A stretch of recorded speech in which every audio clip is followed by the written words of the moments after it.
مجھے 2 دن ہوئے تھے ابھی لندن سے واپس آئے ہوئے، لیکن دادا جی کو پتہ نہیں کس بات کی جلدی تھی۔ وہ چاہتے تھے کہ جلد از جلد میری شادی ہو جائے، لیکن میں ایسا ابھی نہیں چاہتی تھی۔ دادا جی کی خواہش پہ لندن کی یونیورسٹی سے میں پڑھ کے آئی تھی۔ میں چاہتی تھی کہ کچھ مہینے ہر جھنجھٹ سے دور رہ کے صرف لائف کو انجوائے کروں۔ میرا ارادہ تھا کہ اپنی کزنز کے ساتھ مل کے میں سیف الملوک دیکھوں، کشمیر کی وادیاں دیکھوں، لیکن دادا جان تو مجھے گھر سے باہر ہی نہیں جانے دیتے تھے۔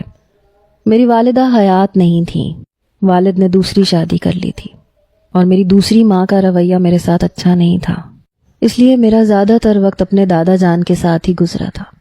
پتہ نہیں کیوں میرے باپ کو بھی میری پرواہ نہیں تھی۔ جیسے ہی میں نے میٹرک پاس کیا تو کالج میں داخلہ بھی میرے دادا نے ہی کروایا تھا، ساتھ ہی مجھے ہاسٹل میں بھی داخل کروا دیا گیا۔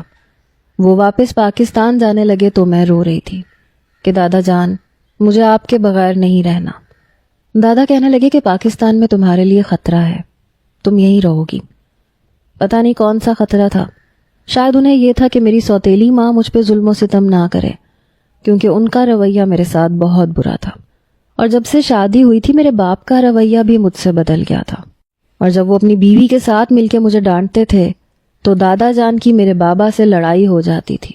وہ کہتے تھے خبردار جو تم نے میری پوتی کو کچھ کہا تو میں نے تمہاری شادی اس لیے نہیں کروائی کہ تم اپنی سگی بیٹی سے ہی منہ موڑ لو۔ سچ تو میں نہیں جانتی تھی، لیکن مجھے لگتا تھا جیسے میرے باپ کو میری دوسری ماں سے بے تحاشا محبت ہے، ان کی لو میرج ہے۔ میری ماں کیوں اس دنیا سے چلی گئی میں نہیں جانتی تھی، وہ اپنی موت آپ مری تھی یا پھر مجھے کچھ نہیں پتا تھا۔ بہرحال لیکن یہ محسوس ہوتا تھا مجھے کہ کوئی راز ہے جو مجھ سے چھپایا جا رہا ہے۔ بہرحال میں لندن میں رہنے لگی، وقت یوں ہی گزرنے لگا۔ دادا جان نے کہا تھا کہ بیٹا یہ یاد رکھنا کہ ہمارے ہاں لڑکیوں کی شادی وہیں ہوتی ہے جہاں ان کے بڑے چاہتے ہیں، اس لیے بے شک میں تمہیں یہاں اس ملک میں پڑھانا چاہتا ہوں، لیکن اس سے آگے کچھ نہیں سوچنا، بس اپنا خیال رکھنا اور میری عزت کا بھی مان رکھنا۔ اور پھر میں نے ایسے ہی کیا تھا، کیونکہ تربیت بچپن سے حویلی میں ہی پائی تھی۔ میں پورے 6 سال بعد واپس آئی تھی اور آتے ہی دادا جان کے ساتھ گلے لگ گئی تھی۔ 6 سال بعد بھی میرے باپ کے دل میں میرے لیے کوئی بھی تڑپ نہیں تھی، نہ محبت۔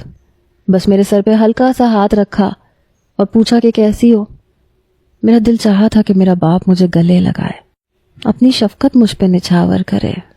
ایک محرومی تھی میرے اندر جسے میرے باپ نے نہ جاننے کی کوشش کی۔